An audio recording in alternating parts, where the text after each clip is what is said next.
Et salut. Hop, bonjour à tous. Euh, J'espère que tout le monde va bien. Alors, un programme un peu différent de la semaine dernière cette semaine, puisque pour ceux qui ont loupé ça, on recevait Jérôme Salomon de OnCrawl, qui nous a parlé de son approche déjà du Python, puisque il a débuté il n'y a pas si longtemps que ça, donc ça déjà c'était plutôt intéressant. Et puis ensuite de l'API OnCrawl et pas mal d'exemples de ce qu'on pouvait faire avec. Ah, on a Bertrand Laricosec qui est dans le chat. Salut Bertrand, j'espère que tu vas bien. Je te fais des bisous. Voilà, donc si vous n'étiez pas là la semaine dernière, je vous encourage à aller sur la chaîne YouTube, youtube.com/@databulle pour regarder le replay, ça vaut vraiment le coup je pense, et puis vous trouverez également le replay de tous les autres épisodes, donc n'hésitez pas. J'espère qu'on m'entend bien, je vais baisser un peu la musique parce que c'est un peu fort de mon côté. Hop. Voilà.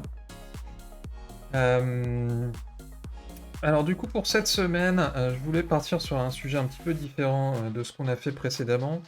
Alors pour rappel, les derniers épisodes étaient surtout axés sur un projet d'un script qui se connecte à l'API Google PageSpeed et qui récupère les stats qui nous intéressent pour les stocker ensuite dans une base de données et puis nous permettre de faire un petit rapport d'évolution, on va dire. Et puis on avait fini par la mise en place d'un script de ce genre-là avec des tâches cron, donc des tâches programmées qui vont pouvoir se répéter à intervalles réguliers. On reviendra évidemment sur ce genre de démarche-là parce que c'est bien utile dans pas mal de sujets qui vont nous intéresser. Mais je voulais changer un peu de sujet cette fois-ci et partir sur un autre sujet très intéressant pour le coup. Et pour ceux qui ont vu mes tweets récents, on va parler de prédiction. Alors avant de rentrer dans le vif du sujet à proprement parler, je voulais faire quelques petites annonces et rappels. La première, puisque Fred Bobet en parlait avant-hier, je crois, ou hier même. Effectivement, pour rappel, je serai intervenant, j'ai le grand plaisir d'être intervenant à Brighton SEO, donc au mois d'avril, dans un peu moins de 2 mois maintenant. Voilà, donc je suis très très content de pouvoir aller montrer au reste du monde ce que les Français savent faire, sachant que je ne serai pas le seul francophone, on va dire, puisque on a, au-delà d'une petite délégation de visiteurs, plusieurs intervenants. Je pense notamment à l'amie Rebecca, qui est peut-être déjà dans le chat, parce que je sais que c'est une régulière. Rebecca Berbel de OnCrawl, là encore, qui fera une conférence sur l'intérêt du SEO technique dans une stratégie SEO. On a également Aymen Louki là, qui va nous parler de WebPerf, puisque c'est quand même une de ses spécialités. Et si vous n'avez pas déjà utilisé son outil Vitals, si je ne me trompe pas, je vous encourage à aller tester. C'est vraiment un outil bien pratique pour du suivi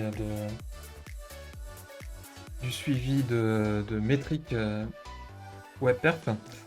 Et puis la dernière personne que j'ai en tête, et alors j'espère qu'il n'y en a pas d'autres et que je les aurais oubliés, si c'est le cas, ne m'en voulez pas, et puis ce sera un plaisir de corriger cette annonce la semaine prochaine.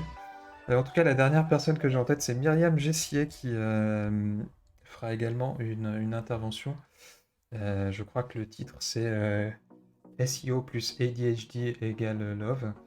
Mais j'ai aucune idée, ou plutôt je me doute un peu trop de ce dont elle veut parler. Et voilà, ça risque d'être assez marrant également. En tout cas, voilà, si vous avez la chance d'être présent à Brighton, n'hésitez pas à venir dire bonjour. C'est toujours un plaisir de croiser du monde, que ce soit ici ou sur d'autres événements. Et dernière précision, le titre de mon intervention, qui est ici, c'est le fait d'éviter les SEO horror stories, les grosses problématiques SEO qu'on peut rencontrer malheureusement un peu trop régulièrement, en mettant en place des tests automatiques et du monitoring pour faire en sorte qu'on lutte contre les régressions. Donc voilà pour ce premier sujet. L'autre annonce que je voulais faire, c'est un petit big up à Ekribouille, Sipai Wongbe, qui lance, ou en tout cas qui annonce le lancement de son podcast, le podcast Euphonie. Donc très content de l'avoir sauté le pas, puisque je sais que c'est un sujet qui la tracasse depuis un moment, on va dire. Voilà, donc n'hésitez pas à vous abonner sur les différentes plateformes de podcast, il y a tout ce qu'il faut. Et puis Ekribouille, donc Sipai Wong, qui sera également dès la semaine prochaine intervenante à Londres pour le Women in Tech SEO. Voilà, donc une actualité chargée également du côté de Assonance. Il y a plein d'autres choses dont je pourrais parler, je pense notamment au SEO Square numéro 6, je crois, qui se prépare pour la fin du mois de mars. Donc une série de conférences en ligne. N'hésitez pas à aller vous inscrire, c'est gratuit, il y a des intervenants plutôt cool en général. J'avoue que j'ai absolument pas regardé le programme, je sais juste que il y aura Pauline Pouzou qui sera présente également. Salut Fred, bienvenue à toi. Et d'ailleurs, dans la partie actualité, n'hésitez pas également à aller voir les lives de Trikaya avec Fred et puis Laura en alternance tous les mardis après-midi sur Twitch. On va passer à des choses un peu plus techniques, on va dire, avec une annonce qui va rejoindre un petit peu ce dont on va parler aujourd'hui. Jupyter Lab Desktop. Ah, on a Fred qui nous met le lien vers son live. Tu fais très bien, Fred. Merci à toi. Donc Jupyter Lab Desktop. Alors qu'est-ce que c'est que Jupyter Lab Desktop? Alors, on a déjà parlé des notebooks et on va en reparler aujourd'hui puisqu'on va s'en servir. Donc les notebooks Jupyter qui sont bien pratiques lorsque on souhaite exécuter du code pas à pas et puis travailler en mode un peu exploration, on va dire. Ah, on a également Nicolas Piquereau qui nous rejoint, attention. Et la clique des SEO qui débarque. Fish and Chips à Brighton. Alors ce sera pas la semaine prochaine, Nicolas, mais plutôt dans un bon petit 2 mois. Mais avec plaisir en tout cas. Je suis sûr que tu auras des bonnes adresses à nous recommander. La semaine prochaine, c'est plutôt Londres. Voilà, je reviens au sujet du coup, Jupyter Lab Desktop. Donc c'est ni plus ni moins qu'un IDE, donc un environnement de développement intégré pour travailler avec des notebooks Jupyter. Alors je trouve ça un peu étonnant qu'ils se lancent dans cette voie-là, on va dire, puisque les notebooks sont déjà plutôt bien intégrés à des éditeurs comme Visual Studio Code par exemple. Mais en tout cas, ça a l'avantage notamment de permettre de se connecter à des serveurs Jupyter Lab si vous en avez, etc. Donc c'est intéressant. Moi j'avoue que j'ai pas encore testé parce que j'ai pas forcément l'utilité, on va dire, mais ça peut vous être utile si vous voulez utiliser ce genre de techno-là. Et je peux baisser un peu la musique, tout à fait. Voilà, j'espère que c'est mieux comme ça. On me dira si ça suffit, Fred. Je vois pas les niveaux. Ah oui, là, normalement, ça doit être bon. Donc Jupyter Lab, voilà, une petite annonce comme ça. Et puis du coup, pour faire un peu la transition, aujourd'hui je voulais parler de prédiction. Donc l'idée aujourd'hui c'est de faire un petit notebook justement qu'on va enrichir, je pense, au fil de 2-3 épisodes, pour essayer de faire de la prédiction de trafic, puisque c'est un des trucs qui peut être assez utile dans le monde du SEO notamment.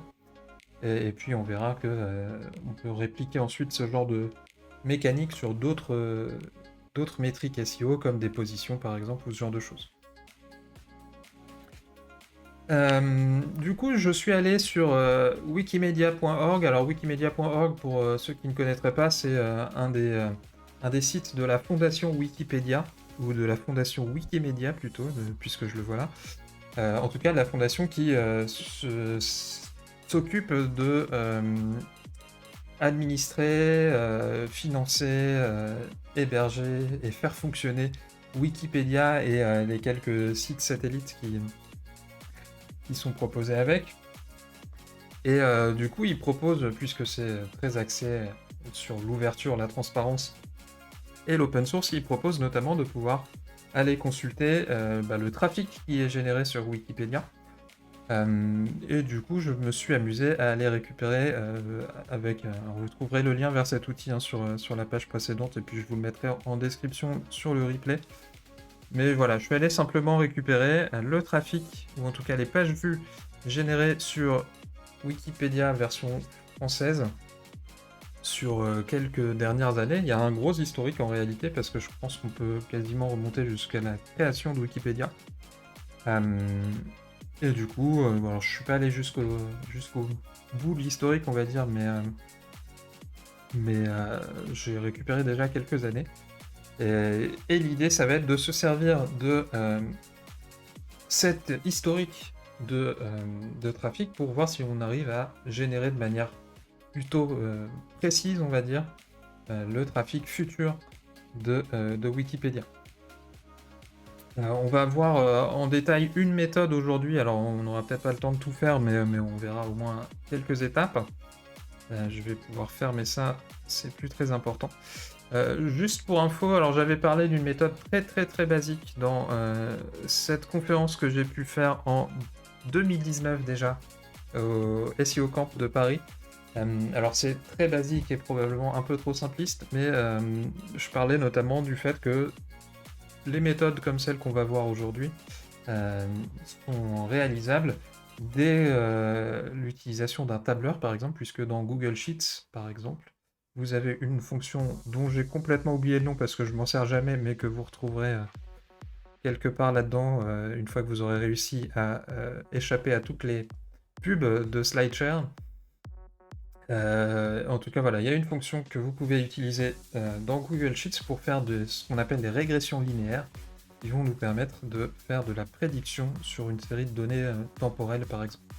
Voilà, donc je vous encourage à aller regarder cette méthode-là. Vous verrez que c'est très très facile à mettre en place puisque ça se passe dans un tableur.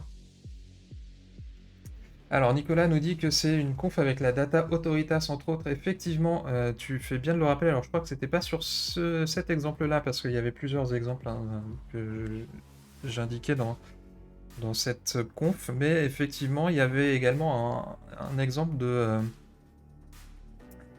clustering de mots-clés qui utilisait de la donnée fournie par Autoritas.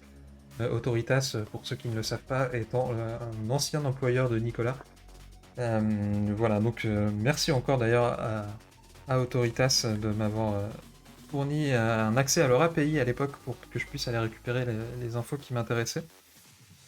Et puis le clustering, alors je sais pas si on en a déjà parlé, il me semble que oui, mais on refera également des épisodes sur le clustering de mots-clés, puisque il y a plein de choses à dire là-dessus, et c'est un sujet que j'aime bien également.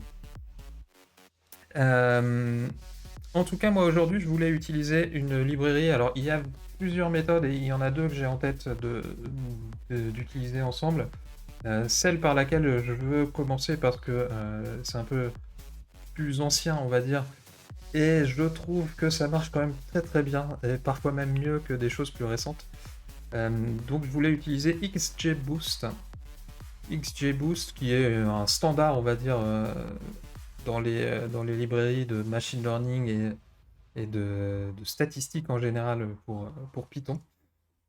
Et ce que je vous propose, c'est qu'on voit ensemble comment on va procéder pour, à partir de données de trafic existantes, essayer de générer ce à quoi pourrait ressembler l'avenir.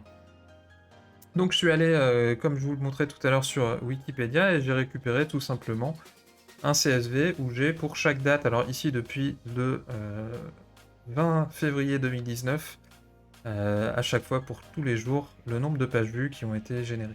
Donc je vais du 20 février jusqu'à hier, donc le 21 février 2023. On a donc, si je calcule bien de tête, à peu près 4 ans d'historique. J'ai pris une période un peu longue parce qu'en plus on a une une période un petit peu mouvementée, on va dire. Je vais pas vous rappeler qu'on a eu des périodes de confinement et de déconfinement et de reconfinement avec le Covid. Il serait intéressant d'ailleurs, avant même de parler de génération de prédictions, de regarder un peu l'impact que ça a pu avoir ou pas sur le trafic de Wikipédia. On verra ça tout à l'heure. Mais en tout cas, voilà, j'ai un dataset qui est très très simple. On a juste une date et une donnée en face. Alors en plus, j'ai changé de fichier, donc le truc est plus à jour, mais c'est pas très grave. Et puis le seul autre point que j'ai fait avant ce live, c'est de créer un petit projet que j'ai appelé Nostradamus, puisque j'aime bien être un peu un devin. Dans lequel j'ai rien installé de spécial à part un petit environnement virtuel sur lequel j'aurai quelques détails à donner dans un prochain épisode. Mais pour l'instant, je fais juste du teasing. Et puis j'ai installé, je pense que je peux vous montrer, voilà, j'ai installé quelques librairies qui sont assez classiques pour la plupart, donc Jupyter pour générer des notebooks, Matplotlib et Seaborn qu'on a déjà utilisé pour faire de la visualisation, Pandas pour tout ce qui est gestion et affichage de données en dataframe, et puis deux librairies qu'on va utiliser dès maintenant qui sont XGBoost et Scikit-learn. Alors XGBoost et surtout Scikit-learn, vous verrez que ce sont des librairies que vous allez souvent utiliser pour plein de choses. Ça va aller de l'extraction de n-grammes justement à de la prédiction en passant par des arbres de décision ou ce genre de choses. Il y a vraiment plein de choses qu'on peut faire avec ces librairies-là. Bon, du coup, je les ai déjà installées, donc pas besoin de revenir là-dessus.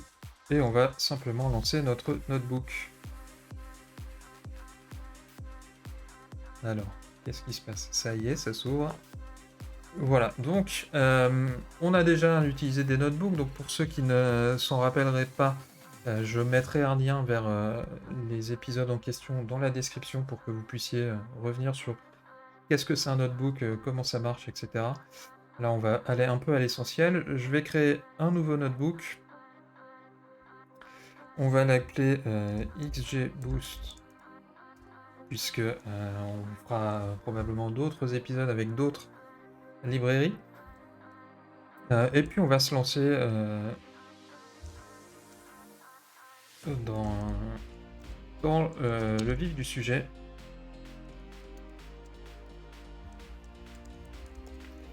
Hop. Alors je vous rajouterai des petits commentaires avant de publier ce script sur GitHub, mais on va commencer par les classiques imports de librairie. Alors on va importer Pandas, on va importer peut-être aussi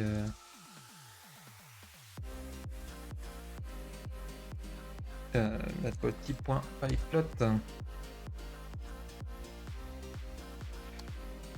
On peut importer Seaborn puisqu'on l'a installé. Et puis on va surtout importer les librairies qui nous intéressent pour la prédiction, donc c'est-à-dire XGBoost. On va appeler XGB, c'est la norme, on va dire. Et puis on va importer depuis Scikit-learn. Je vous expliquerai en détail évidemment pourquoi ensuite. On va importer une méthode qu'on appelle mean squared error qui va nous permettre de mesurer un petit peu la précision de notre modèle de prédiction.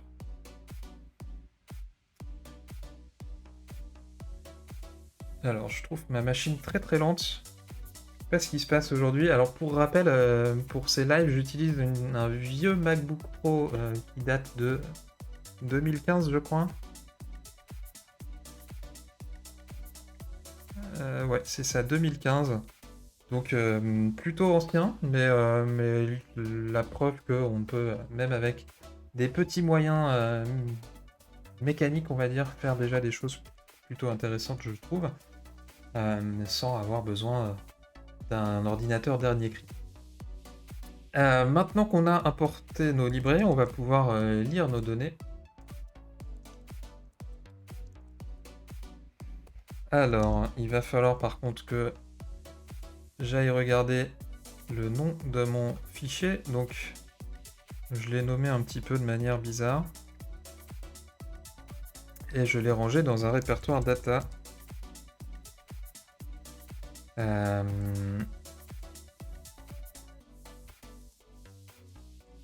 Je pense que voilà, ça suffit. Donc on retrouve bien ce qu'on a vu tout à l'heure dans notre CSV, notre colonne date, notre colonne page vue. Ce qu'on peut peut-être faire, c'est renommer nos colonnes pour que ce soit un petit peu plus joli. On va appeler date sans majuscule parce que je trouve ça plus propre. Hein. Et puis fr.wikipedia.org, on va dire que c'est des page views parce que c'est quand même un peu plus clair, je pense. Voilà. Et puis autre chose qu'on peut faire également et qui va nous être bien utile pour la suite, c'est de dire que l'index de notre data frame, plutôt que ce soit un entier qui s'incrémente tout seul, on va utiliser notre colonne date, qu'on va d'ailleurs... Je vais faire ça pour l'instant comme ça, hop là.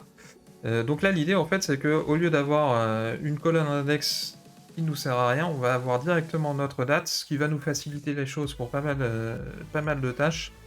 On verra dans la suite pourquoi, mais une première, c'est tout simplement si je veux faire un premier graphique, j'ai même plus besoin de lui dire quel est l'axe des X, quel est l'axe des Y, il le devine tout seul. Et du coup, alors j'ai une échelle un petit peu bizarre avec ici un 1 exposant 7, du coup 1 fois 10 puissance 7 pour ceux qui se rappellent de leurs années de mathématiques au lycée, voire plus tard. Et puis j'ai également une légende ici qui est pas très jolie, mais en tout cas voilà, en une toute petite fonction comme ça, j'arrive déjà à générer un premier graphique, j'ai même pas besoin de lui dire mes dates sont à tel endroit, mes données sont à tel autre. C'est très pratique.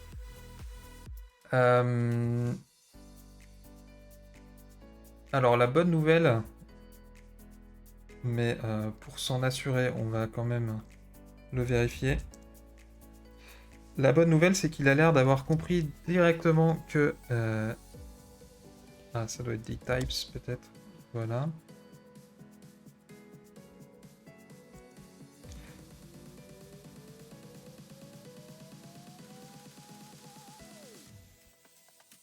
Alors, un petit peu de mal. En fait, j'essaie de vérifier quel est le type de données utilisé pour mon index. J'ai l'impression qu'il a compris que c'était des dates, puisqu'il m'affiche ça de manière relativement chronologique. Mais je voudrais bien m'en assurer. Alors du coup, on va recommencer notre import, parce que ce sera le plus simple.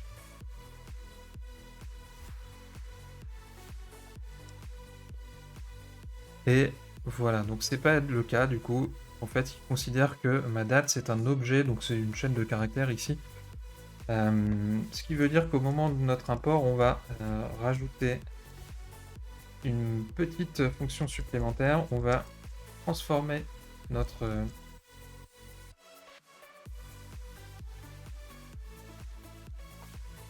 on va transformer notre index en datetime. Alors non, c'est pas un objet date, Fred, a priori. Souvent, quand il nous donne un objet comme ça, c'est les types de données qui n'arrivent pas très bien à gérer. Et moi, je veux vraiment que ce soit un type date, parce que comme ça, ce sera plus clair pour tout le monde et plus facile à gérer. Voilà, c'est non typé. Du coup, voilà, j'ai simplement rajouté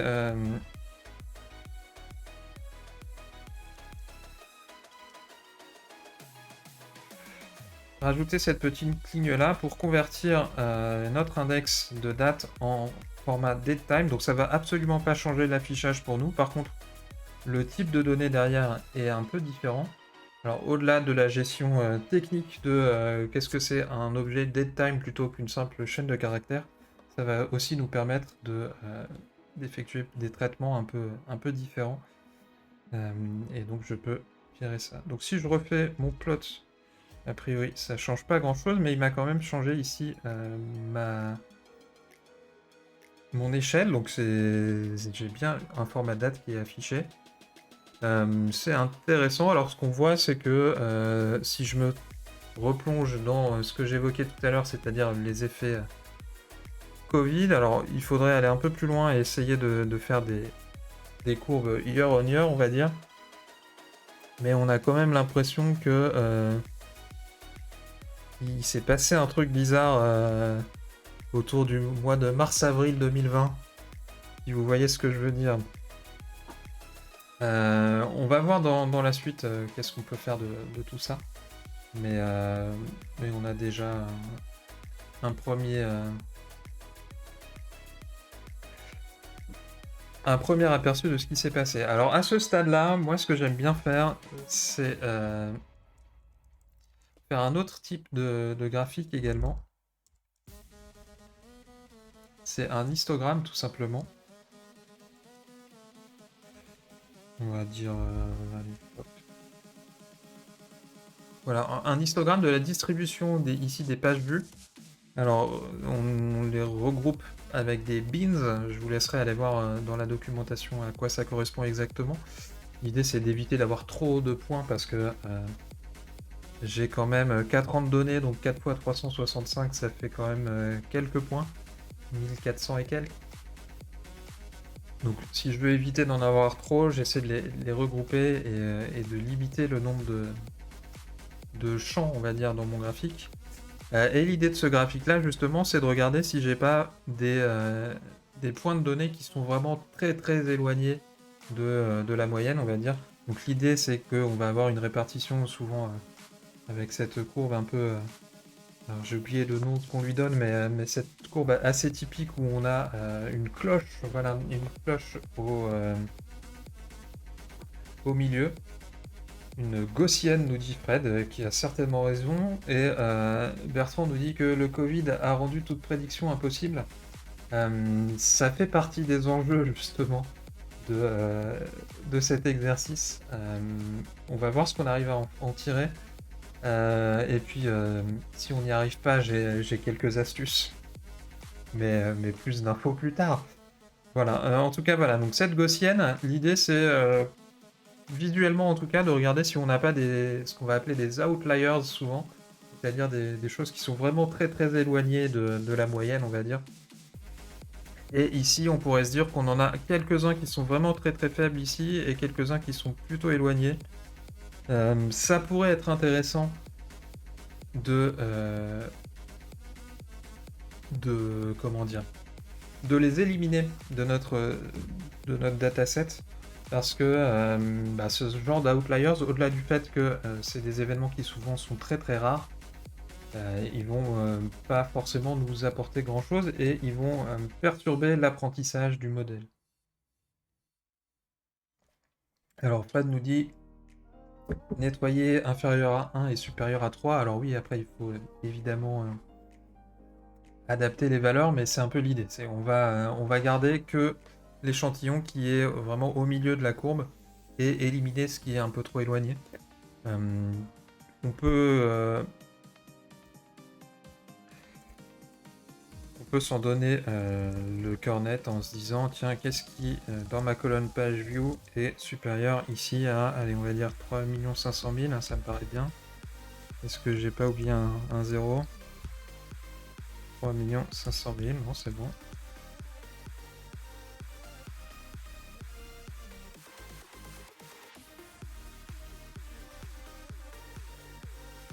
Ok, alors mon filtre n'a pas du tout fonctionné. Est-ce que si j'enlève mes underscores, ça marche?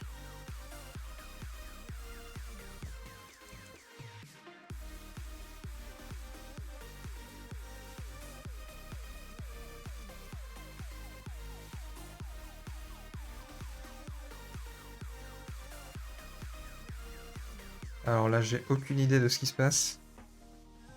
Pourquoi il veut pas me faire de filtre? Ah, mais c'est parce que j'ai oublié un zéro. C'est pas 3 500 000, c'est 35 millions. Et oui, on est sur Wikipédia, on n'est pas sur n'importe quel site.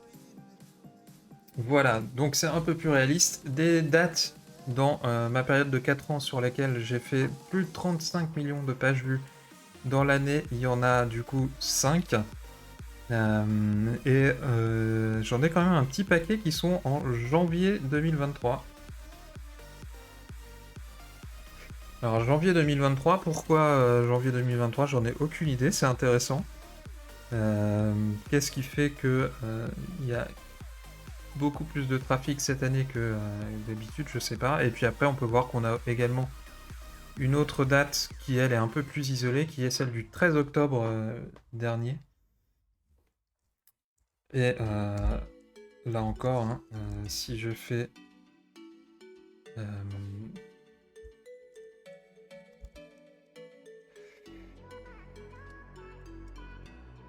un filtre en essayant d'isoler... allez, on va dire 3 jours avant...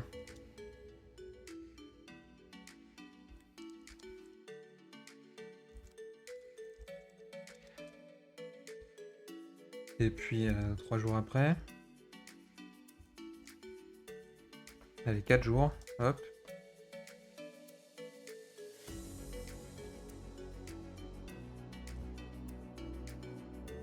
Alors, il aime pas que j'essaie de comparer. Voilà, là, ça va lui plaire un peu plus. Voilà, donc qu'est-ce qui s'est passé la semaine entre le 11 et le 17 octobre? On a notre journée ici avec 35 millions de visites. Et puis le reste du temps, on est quand même plutôt autour de entre 20 et 31, 32 millions. Bref, on a vraiment un événement particulier. Alors il serait intéressant éventuellement d'aller regarder qu'est-ce qui s'est passé le 13 octobre 2022. C'était un jeudi, voilà déjà. Et si je vais sur France Info, qu'est-ce qui se passe? Ah, il y a peut-être bien la finale de la Coupe du Monde? Non. J'ai aucune idée de quand était la Coupe du Monde 2022 que je n'ai pas regardé. Donc c'était peut-être la finale, j'en sais rien. Bref, en tout cas, je vois rien qui me choque dans les archives de France TV Info. Bon, si vous avez la réponse, n'hésitez pas. Voilà, en tout cas, c'est un bon exemple de qu'est-ce qu'un outlier. C'est vraiment une valeur qui n'a un peu rien à faire là et qui est perturbante, on va dire, par rapport à la moyenne de notre série. Donc pourquoi c'est important de faire ça? Parce que si on a trop de valeurs de ce type-là qui sont vraiment éloignées de la moyenne, on va perturber l'apprentissage de notre modèle et du coup on va avoir des prédictions qui vont être moins pertinentes avec ces modèles.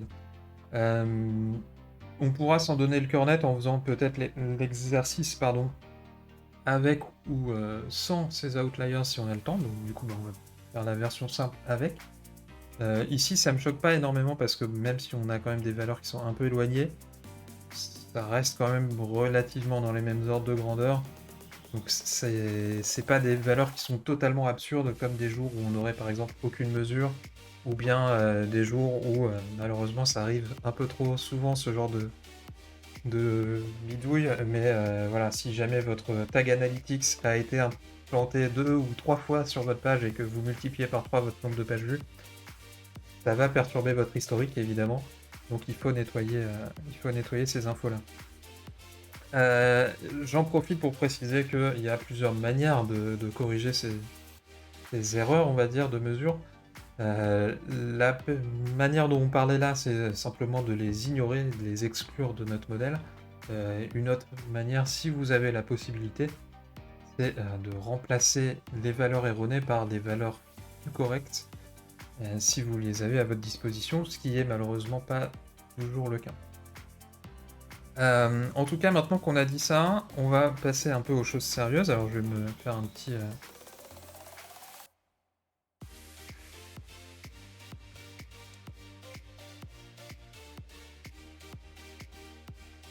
Je vais me faire un petit marque-page. Alors, Nicolas nous dit que le 13 octobre, c'était la journée nationale de la résilience. C'est intéressant. Je pense pas que ça explique un pic de trafic sur Wikipédia. Mais bon, sait-on jamais.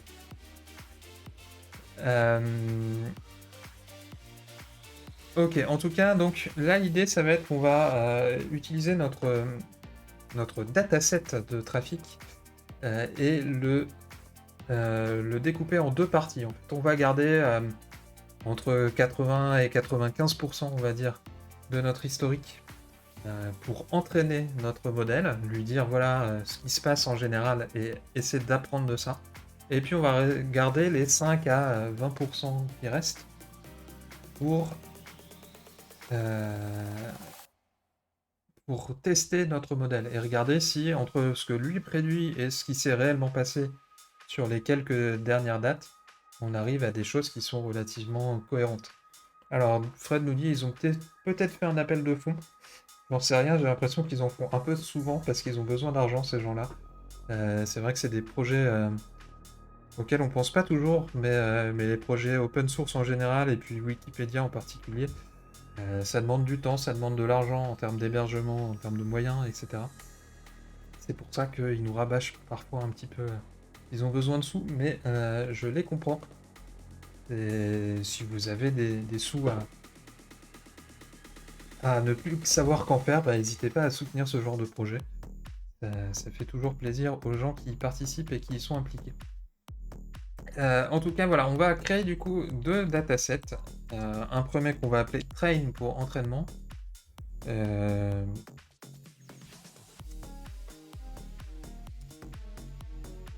Et on va garder peut-être toutes les valeurs qui sont avant... Allez, on va dire avant le 1er janvier 2023. Comme ça, on a une date ronde. Et du coup, le deuxième dataset qu'on va appeler test, avec toutes les dates qui sont supérieures ou égales au 1er janvier 2023. 0101, voilà. Et puis ce qu'on peut faire pour que ce soit un petit peu sympa, c'est qu'on va se créer un graphique pour regarder comment on a découpé ça et est-ce que c'est joli ou pas.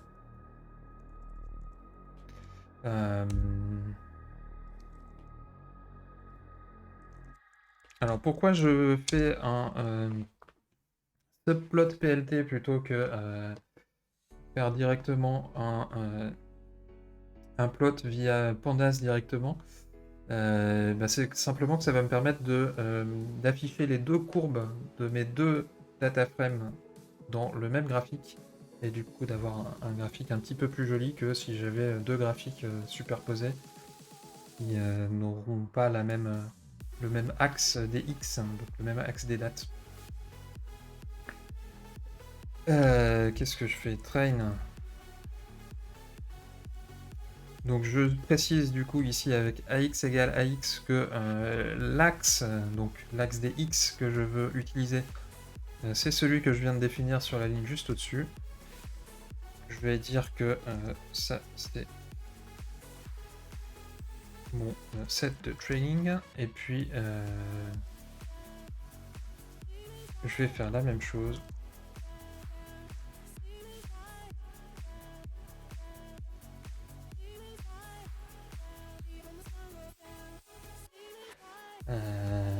Et puis il suffit. Hop.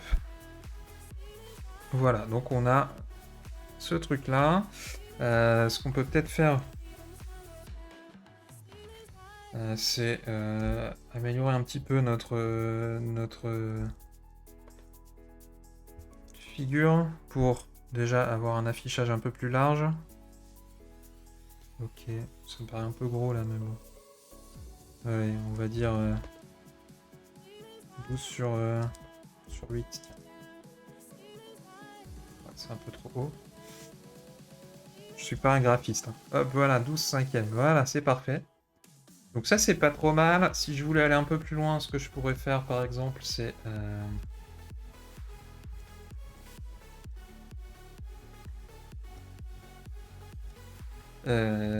lui fournir une légende pour dire que...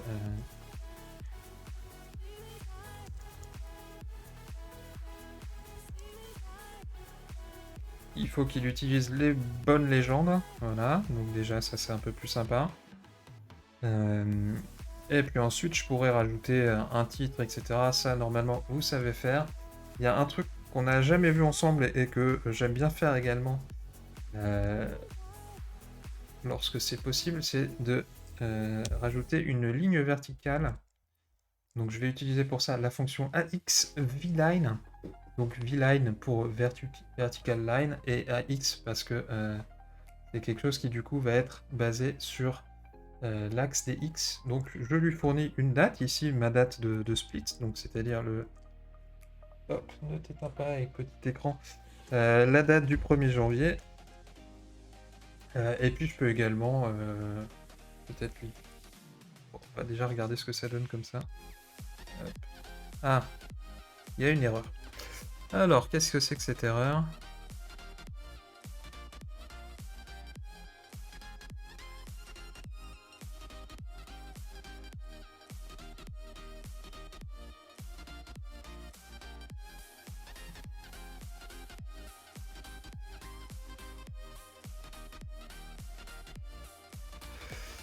Alors, tac tac tac, je...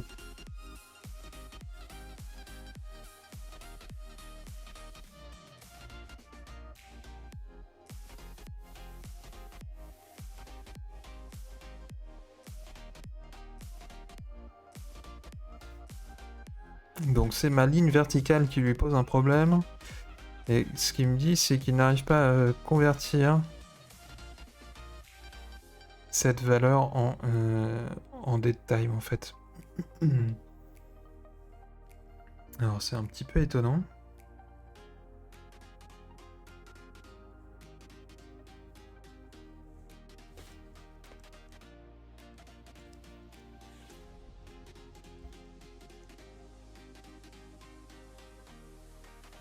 Qu'est-ce que nous dit la documentation dans ces cas-là ?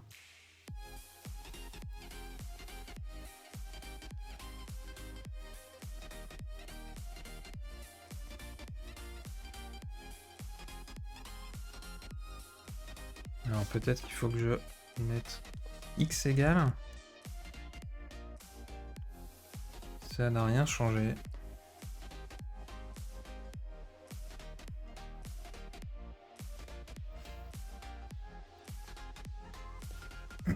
Alors,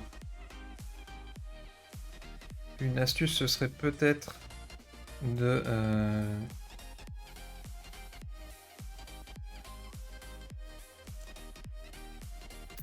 de convertir ma date ici sous forme de chaîne de caractères en un objet date également Python. Mais avant de me lancer dans ça pour rien, je vais regarder s'il n'y a pas quelqu'un qui a déjà eu ce genre de soucis.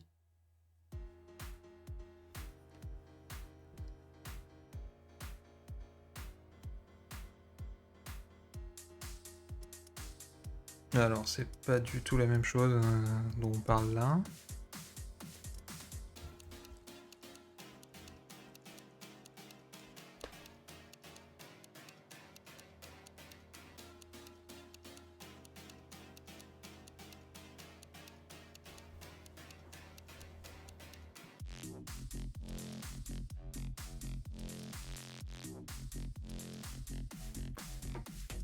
Ok, et si je m'amusais avec cette fonction-là ?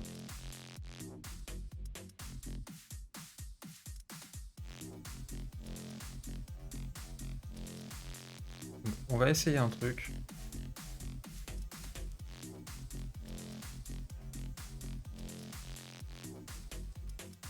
Hop. Ok. Voilà, donc là ça marche. J'ai bien ma ligne verticale qui apparaît. Et du coup, ce que j'ai fait, c'est que j'ai utilisé la même fonction de conversion que tout à l'heure, donc la fonction toDateTime de Pandas, pour convertir ma date sous format chaîne de caractères au bon format pour que Matplotlib arrête de râler. Ce que je peux peut-être faire pour que ce soit encore un peu plus joli, c'est lui dire que je veux que ma droite verticale soit noire, et puis que le line style, ce soit des tirets, par exemple. Hop. Et voilà, et là on a quelque chose d'un peu plus sympa quand même, avec vraiment un beau découpage au niveau du 1er janvier 2023. Voilà, donc on a découpé notre data frame en 2 parties. Je vais maintenant faire des trucs un peu supplémentaires, c'est-à-dire que si je regarde notre data frame aujourd'hui, j'ai très peu d'informations en réalité. J'ai juste la date qui m'est fournie. Mais en fait, je pourrais, par exemple, créer ce qu'on va appeler des features, en fait, notamment sur quelle est cette date du jour. Donc, par exemple, quel est le jour de la semaine, quel est le jour dans le mois, quel est le mois de l'année, quelle est l'année, etc., etc. Il y a plein de choses qu'on pourrait utiliser. Alors, ce qu'on a en tête, donc le jour de la semaine, j'ai dit, donc ça va être day of week. Et c'est là où c'est intéressant d'avoir converti tout à l'heure notre objet qui n'était qu'une simple chaîne de caractères en un objet datetime, c'est que toutes ces informations-là, du coup, sont accessibles très très facilement. Il y a vraiment plein d'infos qu'on peut extraire très rapidement directement depuis cet objet qui contient déjà toutes ces infos. Alors j'ai parlé du jour de la semaine, du mois de l'année, parce que ça va être important aussi, du jour de l'année aussi peut-être.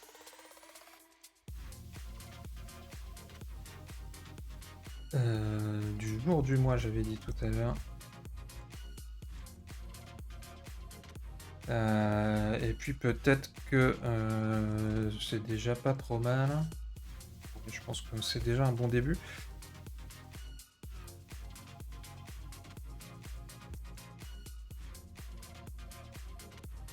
Hop.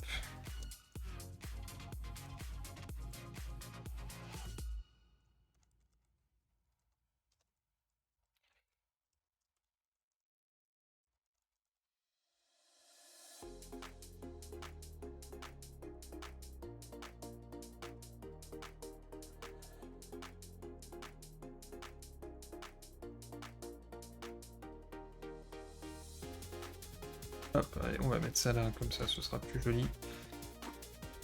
Voilà, donc là en gros, si j'exécute ça, tout simplement, hop, et que j'affiche mon data frame, on peut voir que j'ai rajouté des colonnes avec à chaque fois le jour de la semaine, le jour du mois, le jour de l'année, le mois de l'année, et puis l'année, etc. pour toutes mes dates. Et donc ça c'est plutôt intéressant, et ça nous permet d'enrichir en fait nos données, et notamment pour des données temporelles comme ça, d'aller un petit peu plus loin que simplement lui fournir des dates, qui va permettre à notre modèle de savoir que par exemple il y a une saisonnalité dans notre trafic au niveau de l'année évidemment, peut-être également de la semaine, voire même si on va dans des choses un peu plus précises encore, au niveau des heures, etc. Et ça, c'est quelque chose que je peux réutiliser assez facilement. Alors, il y a un autre truc qui peut être vraiment très très intéressant pour ça, et qui va faire vraiment la différence en termes de qualité des prédictions, c'est également d'indiquer à notre data frame, à notre modèle, pardon, quels sont les jours fériés. Donc typiquement, si je prends un exemple comme allez, on va dire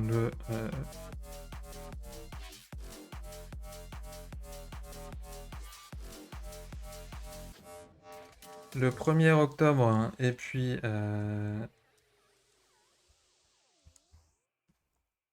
alors par contre je me suis trompé, c'est supérieur au 1er octobre et puis inférieur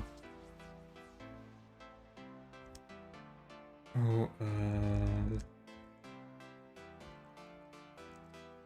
30 novembre. Hop.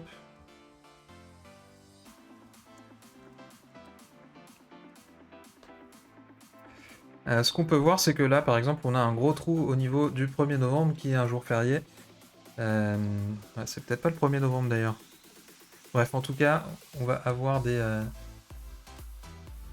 Ah, Bertrand qui nous laisse. Eh ben, écoute, Bertrand, merci à toi d'être venu. Tu es le bienvenu dès que tu veux, et puis plus si affinité.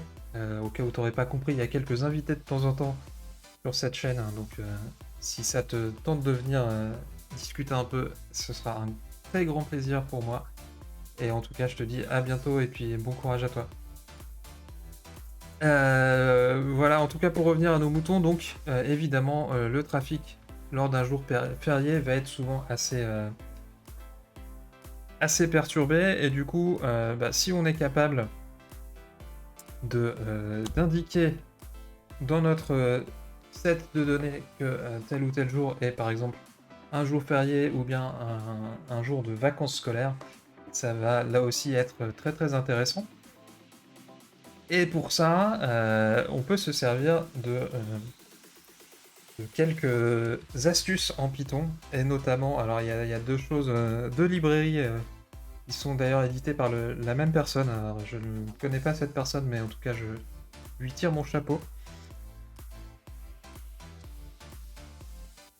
Hop, la première, donc qui s'appelle Jour férié France, qui est en fait une librairie qui va nous permettre de vérifier très simplement soit la liste des jours fériés pour une année donnée par exemple, ou bien alors si on lui donne une date, de vérifier que c'est un jour férié pour telle ou telle zone. C'est vraiment bien foutu parce qu'en plus on a les zones du type métropole, mais aussi Alsace-Moselle pour nos amis de l'Est du Grand Est, et puis également pour les dom-toms, etc. C'est vraiment très détaillé.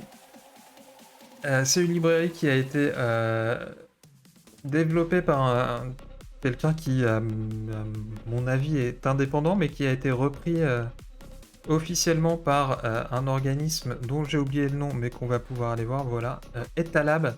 Donc Etalab, c'est un peu la DSI de l'État, on va dire. En tout cas, c'est les gens qui sont derrière pas mal de choses sur data.gouv.fr, par exemple. Donc c'est quelque chose de tout à fait officiel. Et qui est bien pratique, voilà. Donc ça a été développé par Antoine Augusti, qu'on voit ici. Donc merci à lui. Donc on va s'empresser d'aller installer notre librairie. Hop. Et puis une deuxième librairie, toujours de la même personne. Alors d'ailleurs, on va peut-être la retrouver directement sur son profil. Je suis jamais allé voir son profil, mais voilà, c'est là. Une deuxième librairie du même style qui est bien pratique, c'est Vacances Scolaires France. Donc là encore, une petite librairie en Python qui va nous indiquer les vacances scolaires depuis 1995. Donc on n'a même pas besoin d'un tel historique dans notre cas présent. Pour les différentes zones en plus, donc ça nous permettra en plus de dissocier les vacances zone par zone. Et là aussi, il y a tout un système pour récupérer soit la liste des vacances, soit de vérifier qu'une date est une date de vacances scolaires. Donc on va également installer cette librairie-là. Voilà, très simple à installer. Et du coup, si on revient à nos moutons, alors on va importer nos deux librairies. Donc, from vacances scolaires France import. Comment il s'appelle son truc? Pardon. School holiday date, voilà. Hop. Je me suis perdu dans mes écrans.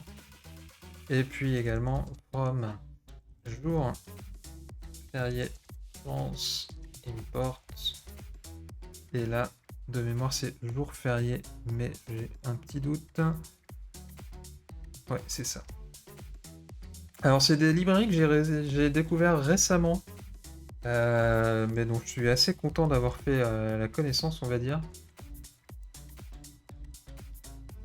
J'importe également l'objet date de datetime parce que ça va nous permettre de faire des conversions de format, mais peu importe. Voilà, en tout cas, je suis très content d'avoir découvert ces petites librairies-là. Alors, on pourrait se dire que c'est peut-être un petit peu overkill d'utiliser une librairie externe comme ça pour ce genre de données qui sont très très statiques.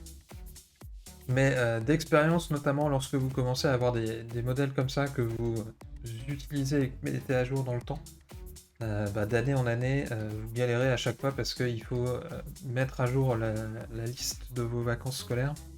Et c'est un petit peu rébarbatif, on va dire. Ici, a priori, on va s'en charger pour vous, donc c'est quand même plus agréable. Et puis d'autre part, ça évite d'avoir à stocker des fichiers CSV, par exemple, de date qui ne servent pas très souvent. Voilà, donc c'est plutôt cool, et puis ça permet de tirer notre chapeau à ce développeur bien sympathique. En tout cas, donc on va créer du coup les objets qu'il nous faut.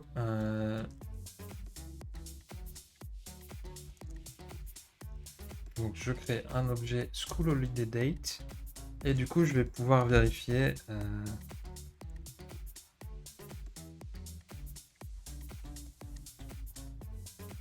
par exemple pour la zone A, donc en prenant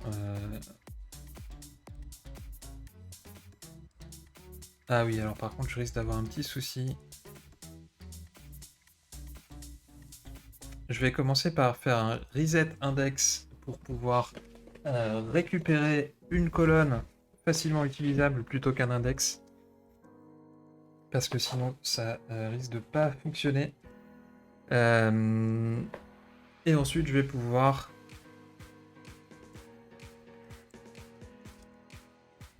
créer mes nouvelles colonnes.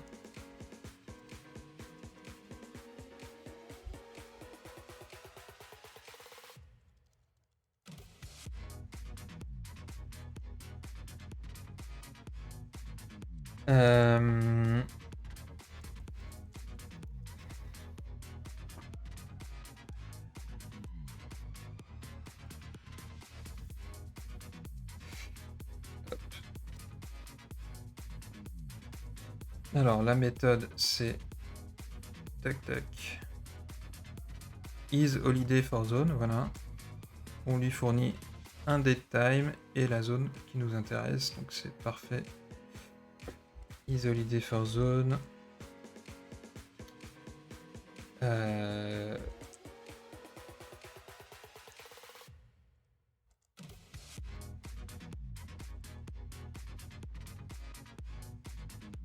Donc là, qu'est-ce que je suis en train de faire? En fait, je suis en train de lui dire génère un objet datetime au bon format pour cette librairie-là, en te servant de mon objet datetime qui n'est pas tout à fait dans le même format dans mon index, qui n'est plus un index d'ailleurs, pour ensuite l'envoyer à ma librairie. Hop, voilà. Je suis perdu dans mes parenthèses. Ok.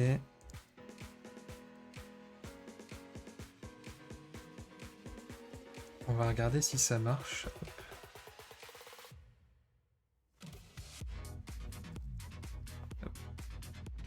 Alors, qu'est-ce qui ne marche pas? Named is not defined. Ah oui, bah j'ai... Forcément, si j'ai effacé la ligne, ça ne marche pas.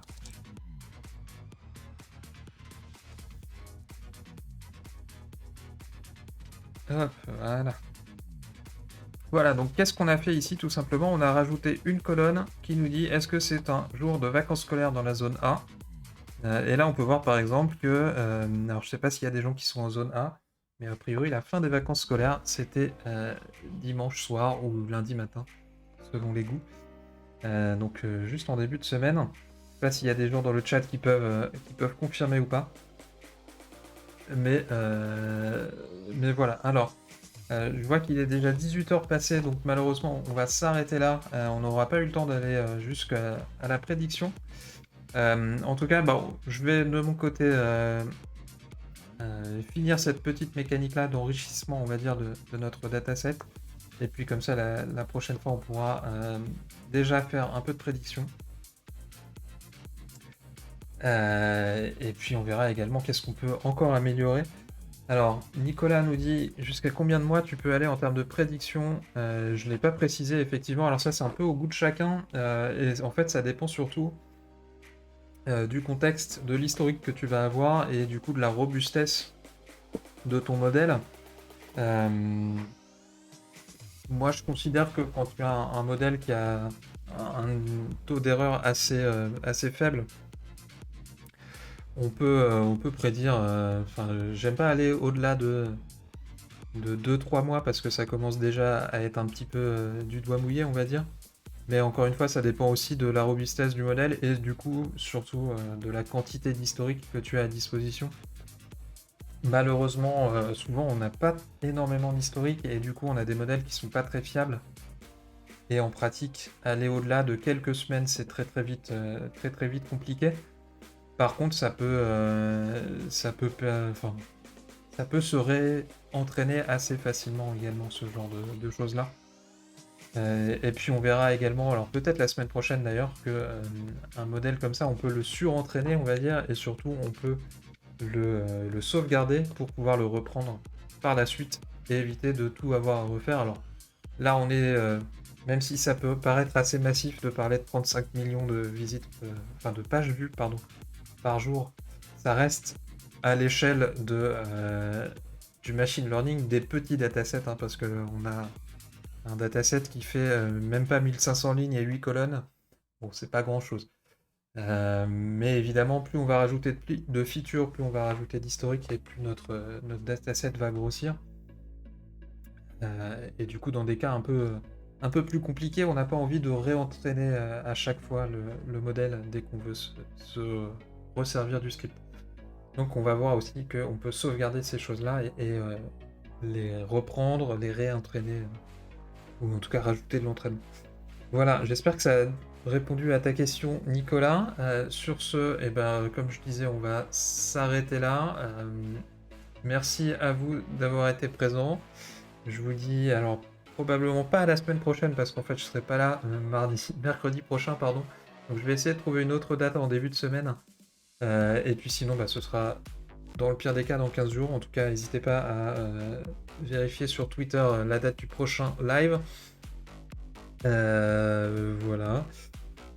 Merci à vous, bonne fin de journée, bonne soirée, et puis à très bientôt. Et n'hésitez pas à conserver les replays si vous avez besoin. La semaine prochaine, je serai en train de boire des coups avec toi, peut-être bien mercredi, je sais pas, on verra ça.